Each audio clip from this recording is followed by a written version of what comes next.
menurut ayat Quran dan hadis Nabi itu nanti ada bermacam-macam. Ada orang beriman itu yang dimasukkan surga. Ada orang beriman itu yang dimasukkan ke dalam surga. Ada orang beriman itu yang disebut penduduk surga. Kenapa lain-lain, Pak? Karena waktu di dunia amalannya juga lain-lain. Ada orang beriman yang masuk surga. Ini paling murah tiketnya. Mau masuk surga? Kata Nabi begini, ma min abdin qala la ilaha illallah thumma mata ala dhalik illa dakhalal jannah.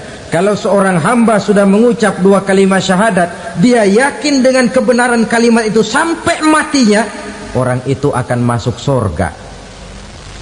Abi Dzar yang waktu itu diajak bicara heran, ya Rasul kok gampang betul? Iya, walaupun orang itu mencuri, iya, walaupun orang itu berzina, iya, biar dia mencuri, biar dia berzina, kalau dia sudah mengucap dua kalimat syahadat, dia yakin dengan kebenaran kalimat itu sampai matinya, itu orang akan masuk surga. Jadi masuk surga cukup dua kalimat syahadat, yakin sampai mati, masuk surga. Itu perkara masuk. Tapi kalau pertanyaannya diterusin, masuknya kapan, Pak? Nah, ini lain lagi urusannya.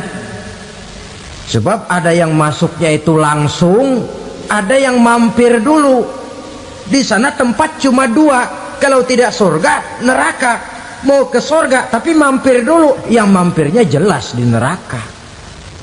Kenapa? Dalam hadis qudsi ada riwayat, nanti itu di akhirat, setelah Allah selesai mengatur penduduk surga masuk surga, yang neraka masuk neraka, Allah berkata kepada malaikat Malik, malaikat Malik, labaik ya Allah, itu bajingan-bajingan tengik, manusia-manusia durjana yang waktu di dunia tidak mau sujud, jauh dari ulama, gemar melakukan yang munkarat dan maksiat, hidup di tengah masyarakat selalu jadi bibit keonaran, kufur, sudah masuk neraka semua.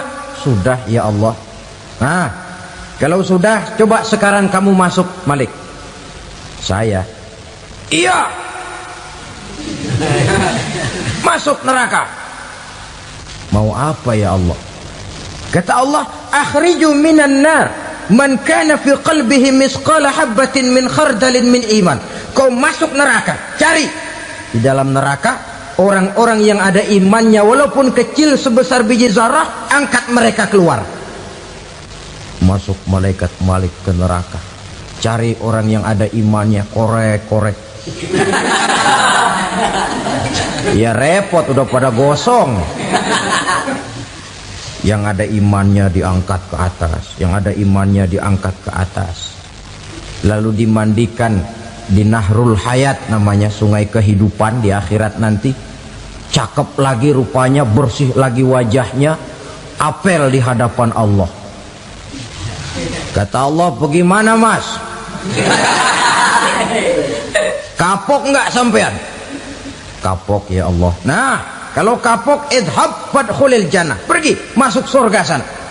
Berangkat mereka ke surga, ketemu sama teman-temannya yang udah sampai lebih dulu, yang nggak pakai mampir lagi. Terjadi dialog. Kata teman-temannya yang udah pada nyampe duluan, Mas, iya, emang baru sampai? Saya baru sampai. Memang mampir di mana dulu, Mas? Kita sudah lama sampai di surga. Saudara buka surah Al-Muddatsir ayat 34-35. Ma salakakum fis saqar? Kenapa kamu mampir di neraka Saqar? Qalu lam naku minal musallin. Mereka menjawab, kami mampir di neraka Saqar, Mas, gara-gara dulunya kami waktu di dunia ndak pernah sholat. Ndak pernah sholat? Ndak pernah. Kan rumahnya dekat masjid. Cuma dekat doang, Mas. Sholat mah enggak saya.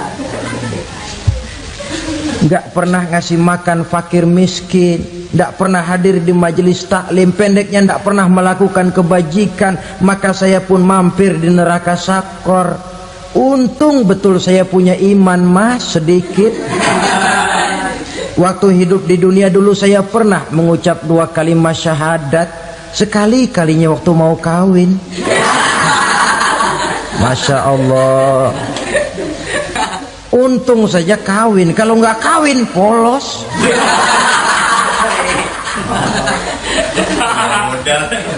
Itu juga pengulu sudah setengah mati ngajarin.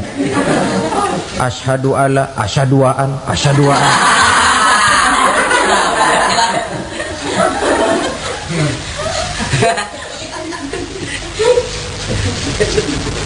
Ini namanya masuk surga, ada mampir dulu. Ada pula orang mukmin itu yang dimasukkan surga. Namanya dimasukkan kan terima beres. Saya masuk ke rumah, jalan sendiri, cari tempat sendiri. Saya dimasukkan ke dalam rumah, terima beres, pokok ada di dalam, itu dimasukkan namanya. Nggak pakai mampir. Tapi tentu tiketnya lebih mahal ketimbang yang pertama tadi. Apa kata Allah? Innal ladzina amanu wa amilus solihat la ukaffiranna anhum sayyi'atihim wa la udkhilannahum jannah. Sesungguhnya orang-orang yang beriman kemudian beramal soleh, kami hapuskan segala dosa dan kesalahannya, kami masukkan mereka ke dalam surga. Lihat ayatnya, Allah yang memasukkan, kita yang dimasukkan. Tidak pakai transit, tidak usah mampir. Cuma tidak cukup syahadat, tidak cukup amanu, tapi diiringi dengan wa'amilus salih. Iman, amal. Tidak cukup syahadat, lalu dibuktikan dia sholat, dia zakat, puasa, lalu dia melakukan berbagai macam kebajikan. Ini yang menyebabkan dia tidak pakai mampir di tempat yang bernama sakor. Lalu ada pula orang mukmin itu yang disebut penduduk surga. Wah, ini sudah VIP ini. Ashabul jannah, penduduk surga. Siapa mereka? Kata Allah, innal ladzina amanu summa istaqamu fala khaufun alaihim wala hum yahzanun ulaika ashabul jannah hum fiha khalidun. Sesungguhnya orang-orang yang beriman lalu istiqamah, tetap dalam melaksanakan perintah Allah, tidak goyah, tidak labil tapi stabil, istiqamah, mereka tidak takut dan tidak bersedih hati, merekalah penduduk surga. Iman, istiqamah. Tidak punya duit, sembayang. Banyak duit, sembayang. Miskin, sembayang. Kaya, tetap sembayang. Istiqamah. Kadang orang kalau susah rajin ke masjid, banyak duitnya ngelihat masjid melengos. Waktu miskin hamba Allah, setelah kaya jadi hamba harta. Bergeser, tidak ada nilai istiqomahnya. Saudara-saudara, dengan begitu penduduk neraka itu dua. Ada penduduk permanen, ada penduduk yang semi permanen. Yang semi permanen orang-orang beriman yang mempunyai dosa besar. Mereka masuk ke neraka untuk menerima azab sesuai dengan dosanya. Bila selesai masa azab itu, mereka akan diangkat untuk ditempatkan kembali ke dalam surganya Allah Subhanahu wa ta'ala. Nah, dikala itulah saudara-saudara, ada yang disebut syafaat dari Rasulullah Sallallahu Alaihi Wasallam. Tapi tentu jangan lupa, syafaat ini ibarat kain menambal dia. Kita punya kain bolong-bolong sedikit, syafaat yang menambal. Sholat kita ada kurang dikit, sedekah kita ada campur riak dikit, amalan kita ada tidak karena Allah dikit, kita berharap syafaat. Jadi biarlah kain masih bolong-bolong, yang penting punya kain. Tapi kalau kainnya tidak ada, yang ditambal apanya? Sholat tidak, puasa tidak, zakat tidak, berharap syafaat saja. Ya, terlalu berlebihan itu. Saudara hadirin yang saya hormati, apabila selesai proses penghisaban, proses penghitungan, maka dikala itulah manusia terbagi dalam dua kelompok besar. Fariqun fil jannah wa fariqun fis sa'ir. Sekelompok orang-orang beruntung yang masuk ke dalam surga, dan sekelompok lagi masuk ke dalam neraka. Ibu-ibu, saudara-saudara kaum muslimin rahimakumullah, pada pertemuan yang lalu sudah saya jelaskan bahwa hidup selalu berakhir dengan kematian. Apabila datang kematian menimpa seseorang, datanglah kiamat baginya. Itu yang disebut dengan kiamat kecil. Hakikatnya mati adalah perpindahan dari kehidupan di dunia ini menuju kehidupan di alam barzakh. Menunggu kita di alam barzakh sampai datangnya saat kiamat. Entah 10 tahun, entah 100 tahun, entah 1000 tahun, hanya Allah saja yang maha tahu. Adapun orang-orang beriman yang melakukan amal kebajikan dalam kehidupan di dunia ini, masa penantian yang lama di alam barzakh buat mereka sebentar saja. Tetapi bagi orang-orang kafir yang ingkar, yang tidak beriman kepada Allah, yang hidup di dunia cuma menumpuk-numpuk dosa, tentu penantian di alam barzakh akan merupakan waktu yang sangat lama. Bukankah dalam kehidupan kita waktu itu memang relatif? Contoh misalnya, bagi pemuda-pemudi yang sedang duduk asyik memadu cinta, waktu 4-5 jam saja rasanya cuma 4-5 menit, tenggelam oleh keasikan. Tapi buat orang yang berbaring di rumah sakit, meratap di balik-balik apa itu tembok derita kata lagu, di balik dinding-dinding penjara, sehari bagai seminggu, seminggu rasa sebulan, sebulan boleh jadi rasa setahun. Penantian yang sangat lama. Kapan kiamat itu akan datang? Ini rahasia Allah. Jangankan kita yang orang awam, baginda Nabi sendiri tidak diberitahu oleh Allah kapan kiamat itu akan terjadi.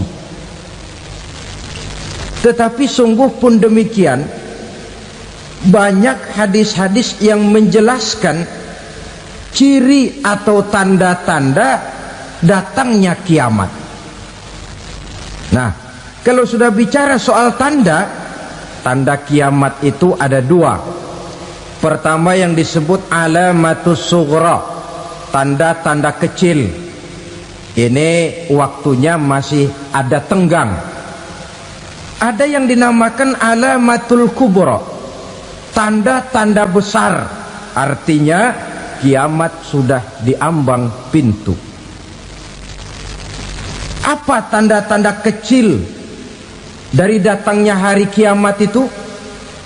Misalnya kata Nabi, apabila ilmu sudah diangkat oleh Allah, artinya apabila ulama sudah banyak wafat, minat orang belajar agama berkurang, lalu kebodohan nampak merajalela di mana-mana, zina dikerjakan secara terbuka, minuman-minuman keras jadi kebanggaan, itu termasuk di antara tanda-tanda kecil terjadinya hari kiamat. Apalagi misalnya iza waladatil ammatu rabbataha, apabila budak sudah melahirkan tuan. Apa maksudnya? Ada yang mentafsirkan apabila anak sudah bisa membudaki orang tuanya. orang tua yang melahirkan dia, yang membesarkan dia, demi setelah si anak besar jadi orang berpangkat, bertitel, berharta, berkedudukan, jadilah orang tua itu budaknya. Sehingga sering dibilang kalau orang tua kaya, anak jadi raja, tapi kalau anak yang kaya, orang tua sering jadi budak. Apalagi munculnya fitnah yang bergelombang, timbul perang antara dua bangsa yang besar, waktu berjalan terasa sangat pendek sekali. Itu merupakan tanda di antara tanda-tanda kiamat. Termasuk di dalamnya sulit membedakan mana laki, mana perempuan. Kan kalau tanda-tanda kayak begini sekarang sudah banyak kita lihat kan. Ulama banyak wafat, penggantinya sulit. Zina dikerjakan berterang-terangan, minuman keras jadi kebanggaan, banyak anak membudaki orang tuanya, sulit membedakan mana laki mana perempuan. Kadang-kadang dari belakang kita lihat perempuan bener, begitu kita colek nengok jenggotan.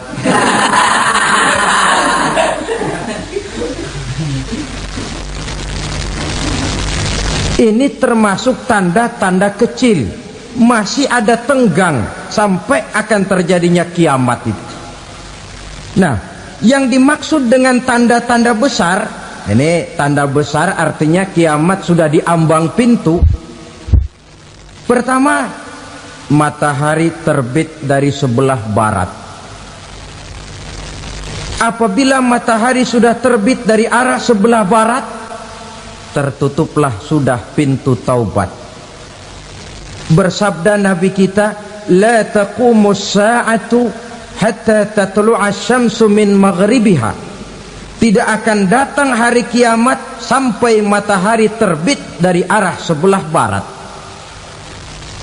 Wa iza tala'at, manakala matahari telah terbit dari arah sebelah barat, wara'ahan nasu, manusia banyak menyaksikan itu, amanu ajma'un, mereka pun lalu beriman.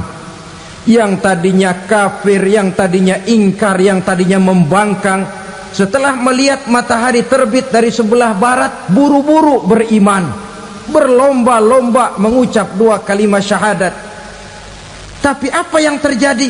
Kata Nabi, wadzalika hina la yanfa'u nafsan imanuha lam takun amanat min qabl. Hari itu adalah hari yang iman sudah tidak berguna lagi bagi seseorang apabila sebelumnya memang dia tidak pernah beriman. Au kasabat fi imaniha khaira, atau beriman tetapi tidak pernah melakukan kebajikan di dalam keimanannya itu. Hari yang sudah kasib, hari yang sudah terlambat, beriman tidak akan ada gunanya lagi. Ini pelajaran buat kita. Sebelum sang surya terbit dari sebelah barat, sebelum nafas sampai di tenggorokan, artinya pintu taubat masih terbuka. Kalau dua hal itu sudah terwujud, nafas sudah sampai di kerongkongan atau matahari sudah terbit dari arah sebelah barat, tertutuplah sudah pintu taubat. Tak ada lagi gunanya pangkat, jabatan, harta, bahkan beriman pun dalam suasana macam itu too late, kata orang Kulon. Sudah terlambat. Matahari terbit dari arah sebelah barat, itu tanda besar, artinya kiamat sudah di ambang pintu. Lalu apalagi tanda besar? Munculnya Dajjal.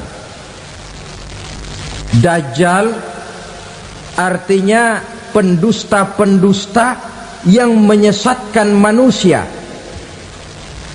Ada dua macam Dajjal, saudara. Ada Dajjal kecil, ini Dajjal kelas teri. Kalau ini sejak zaman Rasulullah sudah ada itu. Tiap zaman ada. Di zaman Rasulullah misalnya ada yang bernama Aswad al-Unsi dari Yaman, ada yang namanya Musailamah al-Kazzab dari Yamamah, ada yang namanya Ibnu Sayyad dari Madinah. Ini dajjal di zaman Rasul. Musailamatul Kadzab memproklamirkan diri jadi nabi, dia di zaman Rasul masih hidup. Ini dajjal zaman Nabi. Di zaman sahabat muncul dajjal. Di zaman kita sekarang ini dajjal pun gentayangan. Dajjal kelas teri. Kerjanya mendustakan manusia, menyesatkan manusia, memalingkan manusia dari jalan yang benar dan diridhoi oleh Allah Subhanahu wa taala. Adapun yang merupakan tanda besar dari datangnya kiamat, dajjal kelas kakap, pembohong besar yang menyesatkan masyarakat manusia berpaling dari jalan Allah mengikuti jalan mereka. Apa sih ciri dajjal itu? Kata Nabi dalam hadis Bukhari Muslim, innad dajjala, sesungguhnya yang namanya dajjal itu yakhruju, satu saat akan muncul mendekati hari kiamat. Wa inna ma'ahu ma'an, si dajjal ini membawa air. Wa naran, dan juga membawa api. Dua simbol. Di tangan yang satu dia bawa air, di tangan yang satu dia bawa api. Wa ammal ladzi yarahu an-nasu ma'an fanarun, adapun yang orang banyak lihat air, hakikatnya adalah api. Yang dilihat api, hakikatnya adalah air. Oleh sebab itu, kalau api yang ditawarkan, ambillah air. Kalau air yang ditawarkan, pilihlah api. Maksudnya apa ini? Ini bahasa simbol, saudara-saudara. Dajjal bicaranya seolah-olah untuk kepentingan manusia, menawarkan surga. Surga yang dia tawarkan hakikatnya neraka. Hai manusia, kalau kau mau bahagia, jangan dekat-dekat dengan agama. Sholat itu tidak efektif dan efisien, tidak produktif dari segi ekonomi itu. Menghadiri majelis taklim cuma buang-buang waktu. Tahajud, tasbih, tahlil, baca Quran, apa itu? Pekerjaan mubazir saja. Hidup ini cuma sekali, masa yang cuma sekali, manfaatkan dengan sebaik-baiknya. Mumpung, dibawanya sifat mumpung, tetapi dalam pengertian yang sangat negatif. Bicaranya seolah-olah untuk kepentingan manusia, tetapi sebenarnya menjerumuskan manusia. Menawarkan air, tapi sebenarnya api. Menawarkan api, tapi hakikatnya air. Buat apa kamu sholat? Buat apa kamu bayar zakat? Buat apa kamu puasa? Surga yang dicanangkan dajjal, hakikatnya neraka. Neraka yang digambarkan dajjal, pada dasarnya adalah surga. Jadi memutarbalikkan fakta itu kerjaan dajjal. Yang hak jadi batil, yang batil dibilang hak, yang benar jadi salah, yang salah malah jadi benar. Tuntunan disuruh jadi tontonan, tontonan malah menjadi tuntunan. Itu pekerjaan dajjal profesinya. Zamannya Nabi Adam, dajjalnya kan iblis. Betul? Betul. Apa sih gang kerayuan iblis itu? Allah setelah menciptakan Nabi Adam kan bilang, Adam, kau dan istrimu Hawa tinggal di surga ini. Seluruh fasilitas yang ada di surga persilahkan kau nikmati. Satu yang tidak boleh, jangan coba-coba dekati pohon khuldi. Dekat saja jangan, apalagi sampai memetiknya. Datang dajjal yang namanya iblis ini. Adam, kamu tahu nggak kenapa tidak boleh makan buah khuldi? Ya nggak tahu, pokoknya saya dilarang. Bodoh kamu Dam. Khuldun artinya kekal. Kalau kamu makan itu buah, kau akan kekal di surga buat selamanya. Allah tidak kepengen, maka dilarang kamu makan buah khuldi. Kalau kau ingin kekal di surga Adam, makan saja. Saya bicara begini ini untuk kepentingan kamu Adam. Ini kan ciri-ciri dajjal. Bicaranya sih seolah-olah untuk kepentingan Nabi Adam, hakikat sebenarnya menjerumuskan Nabi Adam supaya ingkar dan melanggar larangan dari Allah Subhanahu wa ta'ala. Jadi setelah muncul Dajjal, timbul kekacauan-kekacauan di masyarakat. Banyak yang terpengaruh, terpedaya dan terpesona, termasuk mereka yang memproklamirkan diri jadi nabi, mereka yang memproklamirkan diri jadi rasul di zaman sesudah Rasulullah wafat. Itu adalah Dajjal. Maka saya ingatkan, kalau di zaman kita sekarang ini ada orang ngaku jadi nabi, ada orang ngaku jadi rasul, biar bahasa Arabnya kental, Quran hafal, hadis ribuan hadis hafal, biar pakai serban sampai menyengser ke tanah, bahasa Arabnya fasih, tapi dia mengaku jadi nabi, jadi rasul, kita umat Islam wajib tidak percaya, wajib untuk tidak percaya. Itulah dajjal-dajjal zaman kita sekarang ini. Tidak mustahil mereka datang mempengaruhi orang awam supaya berpaling dari Rasulullah, mengikuti mereka. Nah, di akhir zaman nanti, mendekati hari kiamat, Dajjal ini muncul, Dajjal kelas kakap, menyesatkan masyarakat manusia untuk berpaling dari Islam, mengikuti seruan mereka. Apalagi di antara datangnya kiamat itu, tanda yang besar itu, turunnya Nabiullah Isa Al-Masih, putra Maryam. Menurut berbagai hadis yang sahih, Nabi Isa Al-Masih nanti akan turun lagi, tidak membawa risalah yang baru, tapi meluruskan risalah Islam ini yang telah banyak ditinggalkan oleh masyarakat. Bahkan ada hadis menjelaskan beliau akan membunuh Nabi, mematahkan kayu-kayu salib, lalu melaksanakan haji dan umrah mengikuti syariat Nabi Muhammad, bukan membawa agama baru.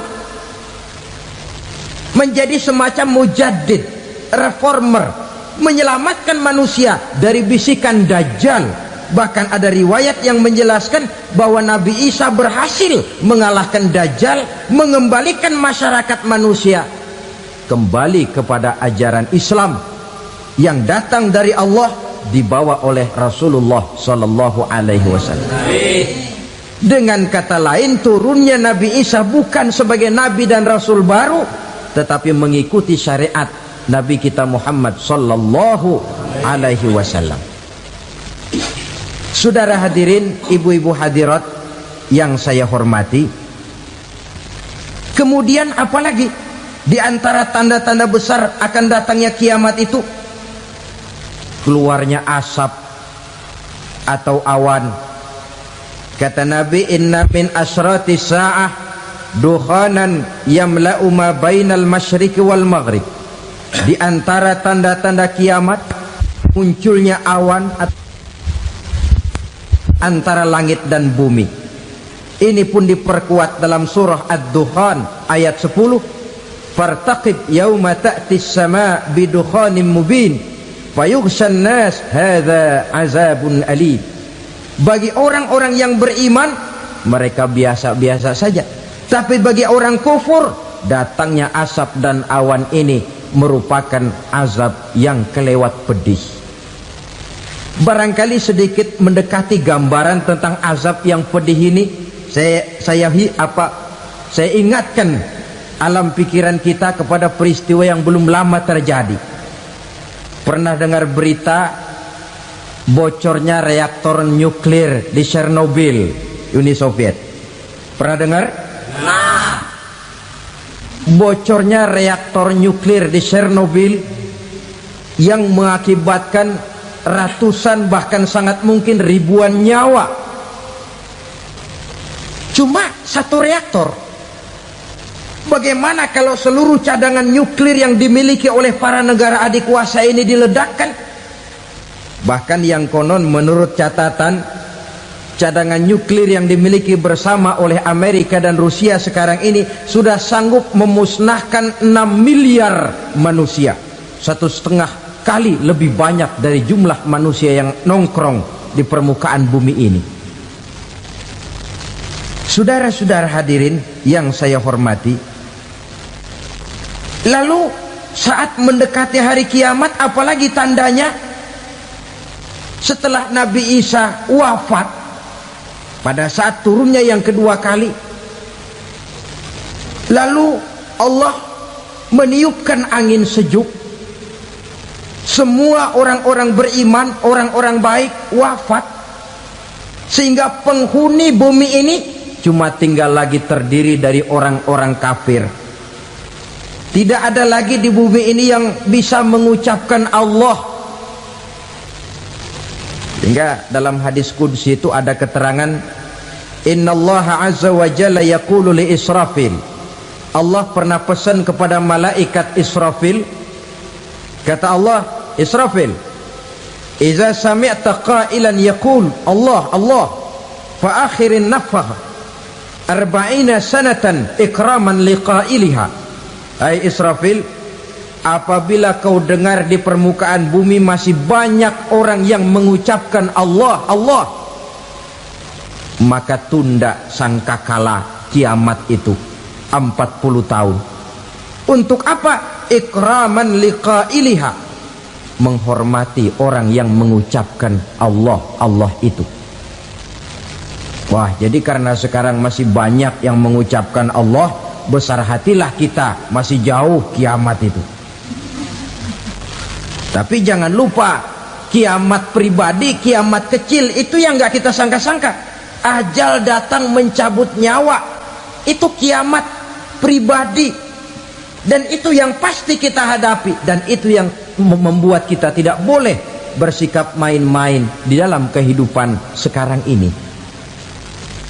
Saudara hadirin yang saya hormati, tidak ada lagi orang-orang muslim, seluruh penduduk dunia ini kafir. Lalu terciptalah struktur sosial yang berlandaskan prinsip hidup semau gue. Bakal terjadilah prinsip di mana yang kaya menyantap yang miskin, yang kuat menindas yang lemah. Hidup sudah bagaikan di rimba belantara, berlaku hukum rimba, siapa yang kuat dia yang menang, siapa yang lemah menjadi mangsa. Timbul kekacauan, maksiat merajalela, munkarat menjadi-jadi, sehingga isi bumi ini penuh dengan segala macam perbuatan dosa. Tidak ada perlunya lagi alam diperpanjang temponya. Datang saat yang sudah dijanjikan oleh Allah Azza wa Jalla, maka terjadilah yang disebut kiamat kubra, kiamat besar, kiamat ancur-ancuran. Bagaimana kejadian ini dimulai? Dalam surah Az-Zumar ayat 68, Allah Subhanahu wa taala berfirman, wa nufikha fis suri fasa'iqa man fis samawati wa man fil ardi illa man sya'allahu. Maka manakala ditiuplah sangkakala, terkejutlah seluruh yang ada di langit dan seluruh yang ada di bumi.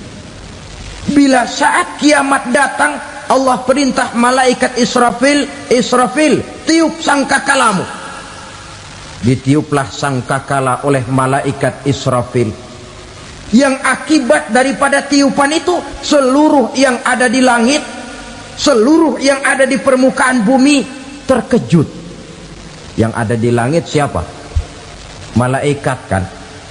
Bayangin aja kalau malaikat kaget, apalagi kita. Terkejut seluruh makhluk yang ada di bumi, yang ada di langit mendengar suara sangkakala itu. Bunyinya tidak sanggup kita bayangkan dahsyatnya. Ledakan nuklir, ledakan neutron belum apa-apa ketimbang bunyi sangkakala malaikat Israfil ini. Nah, lalu mendengar bunyi sangkakala ini, gemparlah makhluk, kacaulah alam. Bumi gempa, planet-planet bertabrakan, gunung meletus, air laut tumpah ke darat, angin topan bertiup, halilintar menyambar. Lalu semua yang bernama hidup mati total.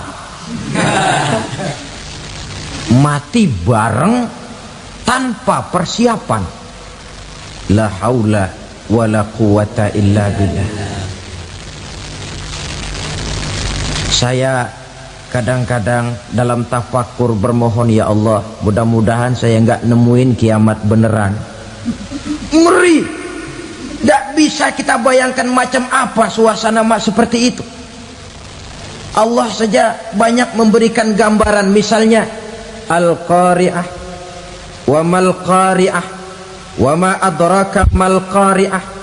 Kejadian yang menggemparkan. Tahukah kamu apa kejadian yang menggemparkan itu? Yauma yakunun nasu kal farasil mabsus wa takunul jibalu kal ihnil manfus.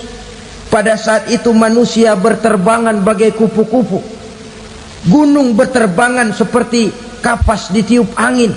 Gunung saja macam kapas, konon lagi manusia. Kematian total, mulai semut sampai gajah mati, jin mati, iblis mati, malaikat mati. Oh, malaikat saja mati. Saudara hadirin yang saya hormati, kematian total yang tanpa persiapan. Orang bilang, Pak, kalau mati bareng begitu yang repot malaikat maut dong ya. Cabut sana, cabut sini.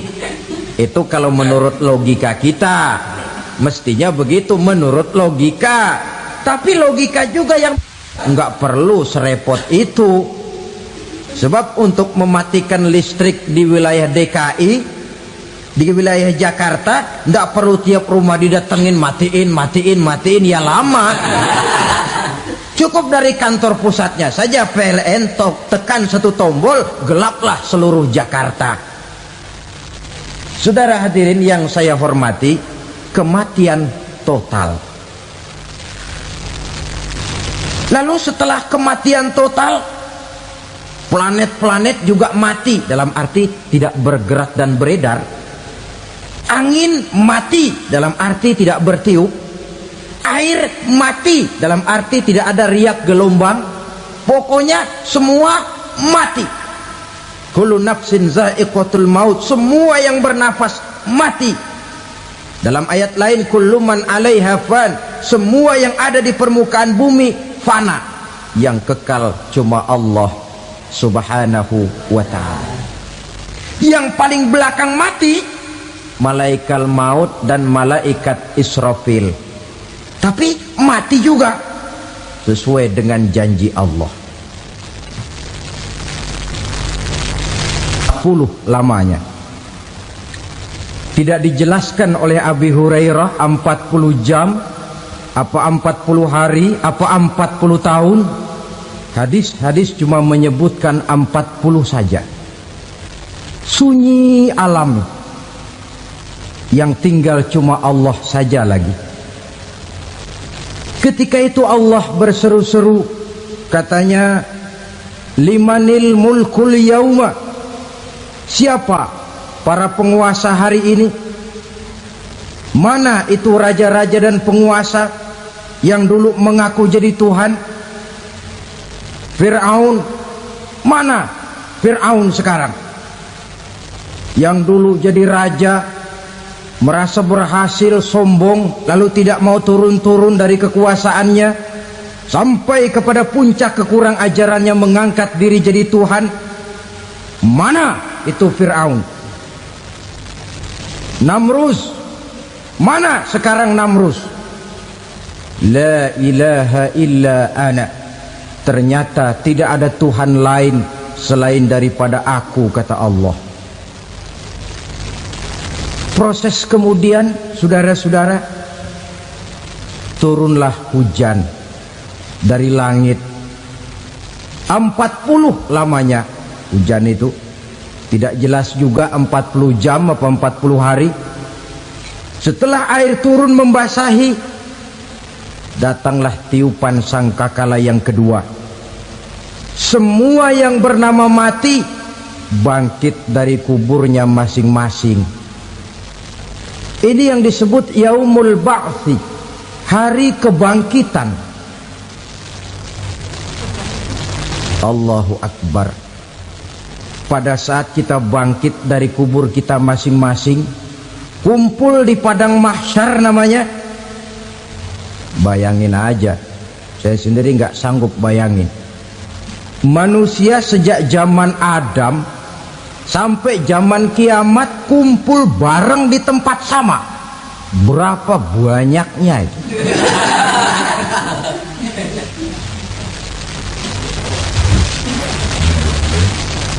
Dan yang luar biasa menurut satu riwayat, pada saat bangkit itu, Masya Allah, roman muka kita berubah,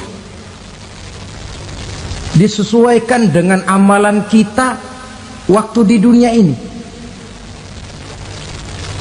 Barang siapa yang waktu di dunia amalannya itu amalan tikus, di akhirat nanti dia bangkit dari kubur, mukanya seperti muka tikus. Gagah betul badannya, tapi mukanya seperti tikus. Kenapa? Amalannya waktu di dunia seperti amalan tikus. Apa amalan tikus itu? Suka ngegeragoti barang yang sudah disimpan rapi-rapi. Orang sudah simpan uang rapi-rapi, simpan perhiasan rapi-rapi, digeragoti oleh tikus. Maling-maling, pencoleng-pencoleng, koruptor-koruptor, itu nanti di akhirat nanti kita lihat mukanya seperti muka tikus. Oh, ini waktu di dunia suka nyolong, mukanya seperti muka tikus. Barang siapa yang waktu di dunia ini amalannya itu amalan macan, dia akan bangkit nanti mukanya seperti muka macan. Apa amalan macan? Macan itu amalannya menang-menangan. Orang yang mau menang saja nggak mau mengalah. Coba lihat di hutan, kenal hutan nggak? Di hutan, raja hutan di mana-mana pasti macan, betul kan? Betul.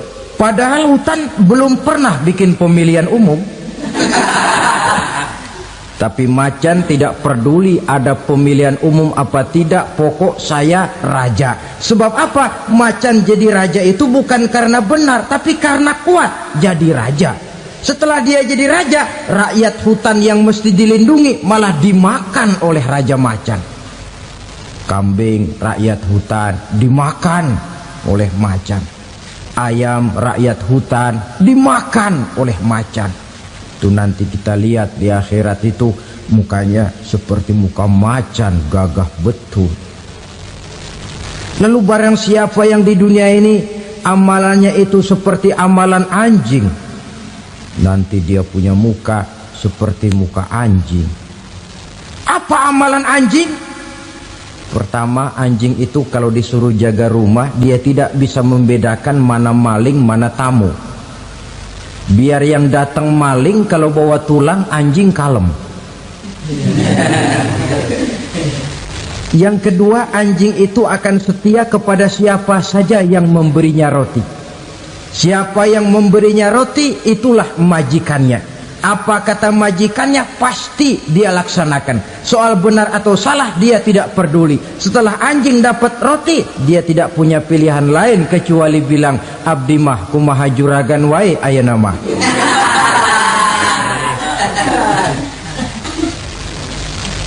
Saudara hadirin yang saya hormati, berkumpul di padang mahsyar, tiap orang sibuk dengan persoalannya masing-masing. Matahari waktu itu didekatkan oleh Allah, panas luar biasa. Ada yang saking panasnya itu mencucurkan peluh keringat sampai sebatas mata kakinya. Ada yang keringatnya sampai sedengkulnya, ada yang keringatnya sampai sepusatnya, ada yang keringatnya mengalir sampai sebahunya, ada yang kelelap oleh keringatnya sendiri, sementara orang di sampingnya nggak apa-apa. Bergantung lagi amalan dia waktu di dunia ini. Saudara-saudara, sebagian orang dalam kepanikan padang mahsyar berombong-rombong datang mereka menghadap Nabi Adam. Ya Adam, anta abal bashar.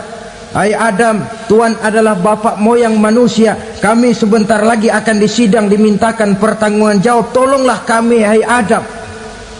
Kata Nabi Adam, jangankan nolongin sampean, saya sendiri tanggung jawab di hadapan Allah ketika dulu tidak boleh makan khuldi, saya serobot. Sudahlah, urus diri masing-masing saja, nafsi.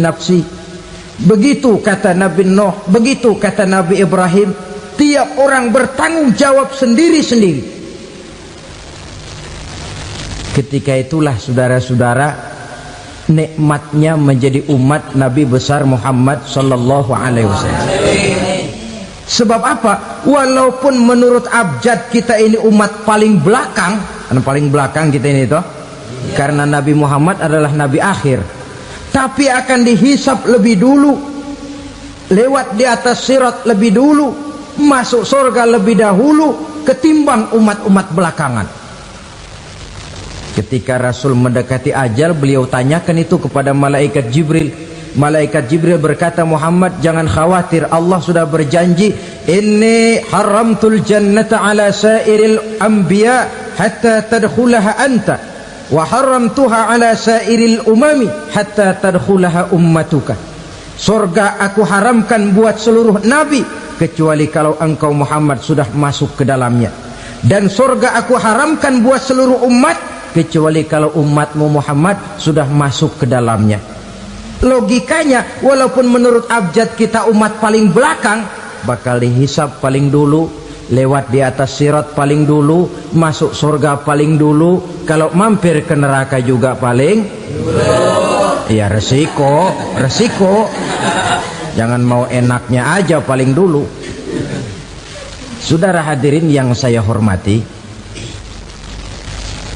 setelah masa kebangkitan itu jangan dikira begitu bangkit langsung diperiksa, masih menunggu menanti ribuan tahun perhitungan padang mahsyar untuk sampai kepada proses yang disebut yaumul hisab, hari perhitungan. Seorang demi seorang bakal dipanggil. Bayangkan saja, kita se-RT saja di absen, kadang-kadang perlu waktu lama. Ini manusia sejak zaman Nabi Adam sampai datang hari kiamat, satu demi satu disidang di hadapan Qadhi Rabbul Jalil. Status sosial copot sudah waktu itu. Yang pernah jadi hartawan di situ tidak lagi kelihatan kehartawanannya. Yang pernah jadi jenderal tidak lagi dipanggil jenderalnya. Yang ustadz tidak lagi dipanggil al-mukarramnya. Seluruh status sosial selesai. Dipanggillah kita seorang demi seorang menghadap Qadhi Rabbul Jalil. Bagaimana proses penghisaban itu? Pertama, proses tanya jawab. Di antaranya ada hadis menyatakan, lan tazula qadama 'abdin yaumal qiyamah hatta yus'ala an arba'i khisalin. Besok di hari kiamat tidak akan bergeser telapak kaki seorang hamba sampai dia ditanya lebih dulu tentang 4 persoalan. Tentang ilmunya, kemana ilmu itu diamalkan. Tentang umurnya, di mana umur itu dihabiskan. Tentang masa mudanya, kemana masa muda itu dipakai. tentang hartanya, dari mana harta itu didapat dan kemana harta itu dibelanjakan. Ini termasuk proses tanya jawab. Jadi kalau istilah pengadilan dunia, nama Fulan bin Fulan. Kamu waktu di dunia diberikan umur panjang untuk apa? Pernah mengalami masa muda, kemana kau habiskan masa remajamu? Kau diamanahkan ilmu, dengan apa ilmumu kau amalkan? Kau diberikan harta, dari mana harta kau dapat, kemana kau belanjakan? Tak seorang pun yang bisa mungkir. Sebab apa? Dikala itu yang menjadi saksi bukan orang.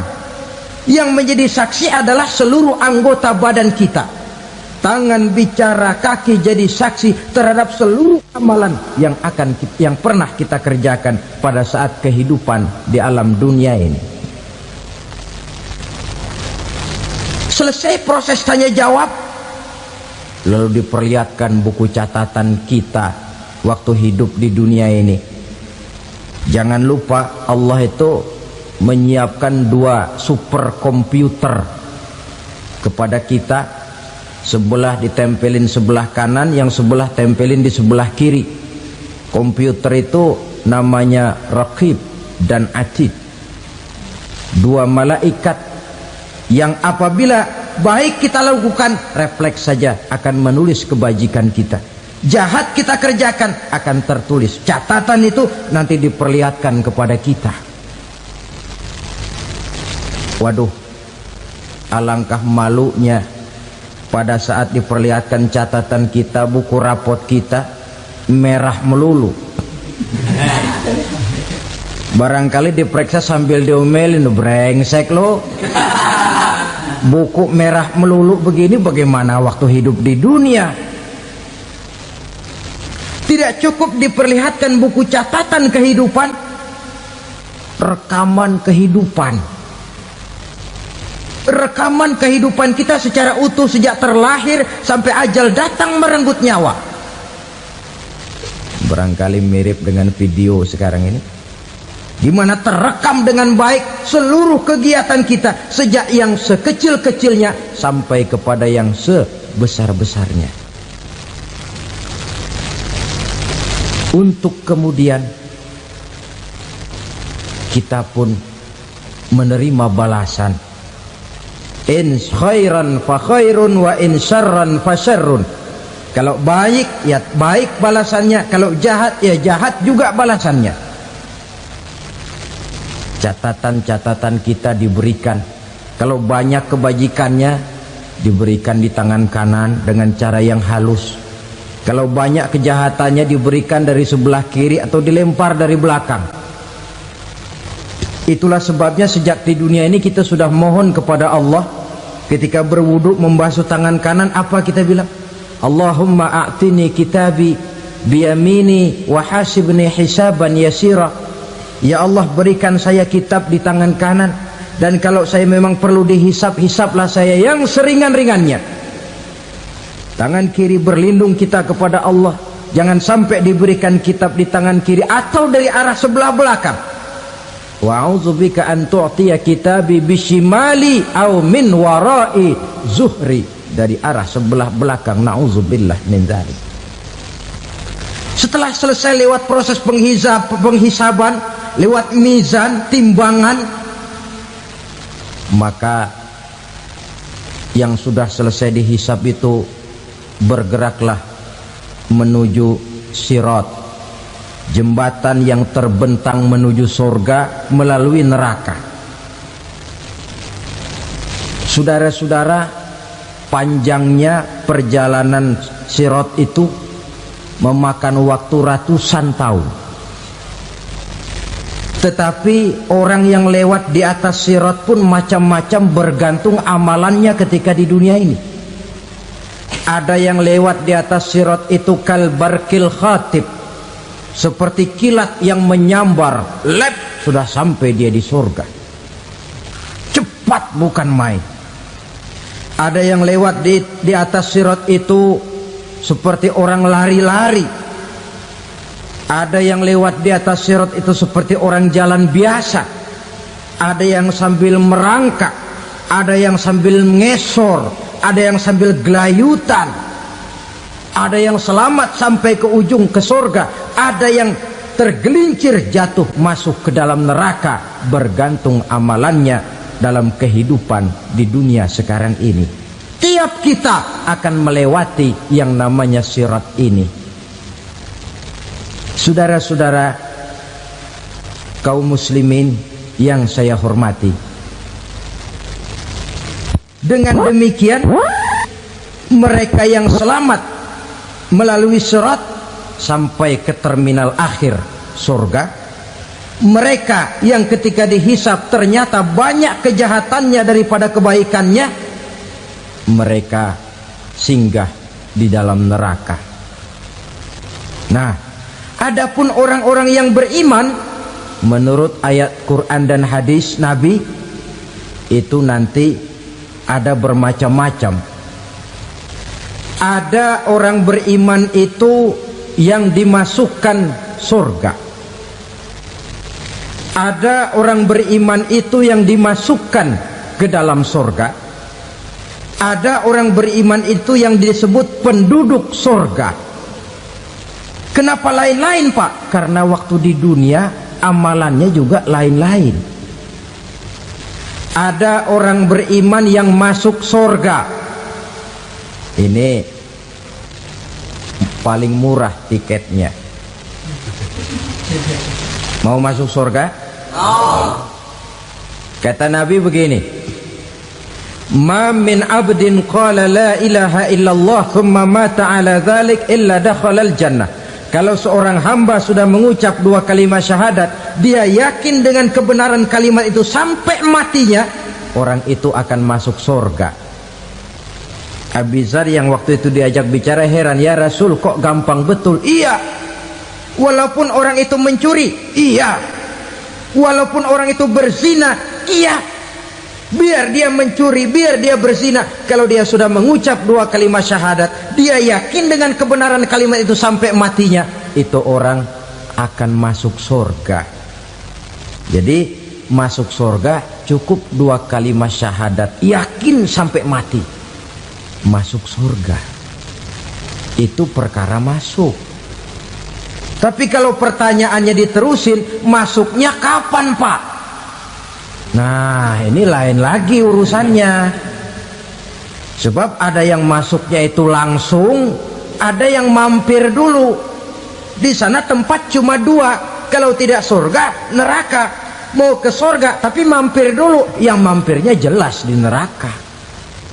Kenapa? Dalam hadis qudsi ada riwayat, nanti itu di akhirat, setelah Allah selesai mengatur penduduk surga masuk surga, yang neraka masuk neraka, Allah berkata kepada malaikat Malik, malaikat Malik, labaik ya Allah, itu bajingan-bajingan tengik, manusia-manusia durjana yang waktu di dunia tidak mau sujud, jauh dari ulama, gemar melakukan yang munkarat dan maksiat, hidup di tengah masyarakat selalu jadi bibit keonaran, kufur, sudah masuk neraka semua. Sudah ya Allah. Nah, kalau sudah, coba sekarang kamu masuk, Malik. Saya, iya, masuk neraka. Mau apa ya Allah? Kata Allah, akhriju minan nar man kana fi qalbihi misqala habatin min khardalin min iman. Kau masuk neraka, cari di dalam neraka orang-orang yang ada imannya walaupun kecil sebesar biji zarah, angkat mereka keluar. Masuk malaikat Malik ke neraka, cari orang yang ada imannya, korek-korek. Ya repot, udah pada gosong. Yang ada imannya diangkat ke atas, yang ada imannya diangkat ke atas, lalu dimandikan di Nahrul Hayat, namanya sungai kehidupan di akhirat nanti. Cakep lagi rupanya, bersih lagi wajahnya, apel di hadapan Allah. Kata Allah, bagaimana mas? Kapok nggak sampean? Kapok ya Allah. Nah, kalau kapok, idhab fadkhulil jannah, pergi masuk surga sana. Berangkat mereka ke surga. ketemu sama teman-temannya yang udah sampai lebih dulu, yang nggak pakai mampir lagi. Terjadi dialog. Kata teman-temannya yang udah pada nyampe duluan, "Mas, iya, emang baru sampai?" Saya baru sampai." "Memang mampir di mana dulu, Mas? Kita sudah lama sampai di surga."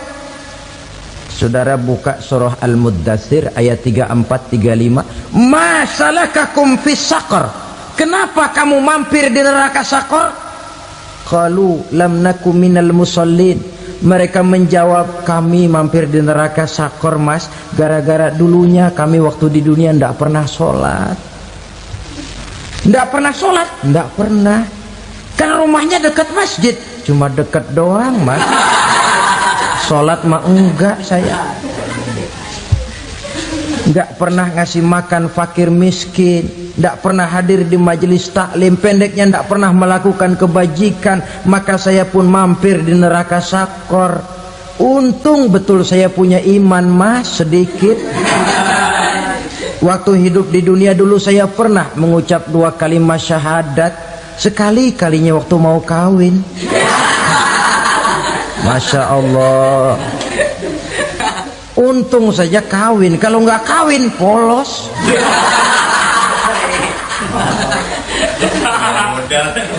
Itu juga pengulu sudah setengah mati ngajarin.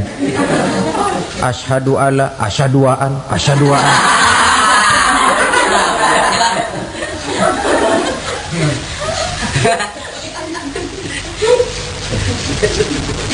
Ini namanya masuk surga, ada mampir dulu. Ada pula orang mukmin itu yang dimasukkan surga. Namanya dimasukkan kan terima beres. Saya masuk ke rumah, jalan sendiri, cari tempat sendiri. Saya dimasukkan ke dalam rumah, terima beres, pokok ada di dalam, itu dimasukkan namanya. Nggak pakai mampir. Tapi tentu tiketnya lebih mahal ketimbang yang pertama tadi. Apa kata Allah? Innal ladzina amanu wa amilus salihat la ukaffiranna anhum sayyi'atihim wa la udkhilannahum jannah. Sesungguhnya orang-orang yang beriman kemudian beramal soleh, kami hapuskan segala dosa dan kesalahannya, kami masukkan mereka ke dalam surga. Lihat ayatnya, Allah yang memasukkan, kita yang dimasukkan. Tidak pakai transit, tidak usah mampir. Cuma tidak cukup syahadat, tidak cukup amanu, tapi diiringi dengan wa'amilus salih. Iman, amal. Tidak cukup syahadat, lalu dibuktikan dia sholat, dia zakat, puasa, lalu dia melakukan berbagai macam kebajikan. Ini yang menyebabkan dia tidak pakai mampir di tempat yang bernama Saqar. Lalu ada pula orang mukmin itu yang disebut penduduk surga. Wah, ini sudah VIP ini. Ashabul jannah, penduduk surga. Siapa mereka? Kata Allah, innal ladzina amanu summa istaqamu fala khaufun 'alaihim wala hum yahzanun ulaika ashabul jannah hum fiha khalidun. Sesungguhnya orang-orang yang beriman lalu istiqamah, tetap dalam melaksanakan perintah Allah, tidak goyah, tidak labil tapi stabil, istiqamah, mereka tidak takut dan tidak bersedih hati. Merekalah penduduk surga. Iman, istiqamah. Tidak punya duit, sembayang. Banyak duit, sembayang. Miskin, sembayang. Kaya, tetap sembayang. Istiqamah. Kadang orang kalau susah rajin ke masjid, banyak duitnya ngelihat masjid melengos. Waktu miskin hamba Allah, setelah kaya jadi hamba harta. Bergeser, tidak ada nilai istiqomahnya. Saudara-saudara, dengan begitu penduduk neraka itu dua. Ada penduduk permanen, ada penduduk yang semi permanen. Yang semi permanen orang-orang beriman yang mempunyai dosa besar. Mereka masuk ke neraka untuk menerima azab sesuai dengan dosanya. Bila selesai masa azab itu, mereka akan diangkat untuk ditempatkan kembali ke dalam surganya Allah Subhanahu wa ta'ala. Nah, dikala itulah saudara-saudara, ada yang disebut syafaat dari Rasulullah Sallallahu Alaihi Wasallam. Tapi tentu jangan lupa, syafaat ini ibarat kain menambal dia. Kita punya kain bolong-bolong sedikit, syafaat yang menambal. Solat kita ada kurang dikit, sedekah kita ada campur riak dikit, amalan kita ada tidak karena Allah dikit, kita berharap syafaat. Jadi biarlah kain masih bolong-bolong, yang penting punya kain. Tapi kalau kainnya tidak ada, yang ditambal apanya? Sholat tidak, puasa tidak, zakat tidak, berharap syafaat saja, ya, terlalu berlebihan itu. Saudara hadirin yang saya hormati, apabila selesai proses penghisaban, proses penghitungan, maka dikala itulah manusia terbagi dalam dua kelompok besar. Fariqun fil jannah wa fariqun fis sa'ir. Sekelompok orang-orang beruntung yang masuk ke dalam surga, dan sekelompok lagi masuk ke dalam neraka.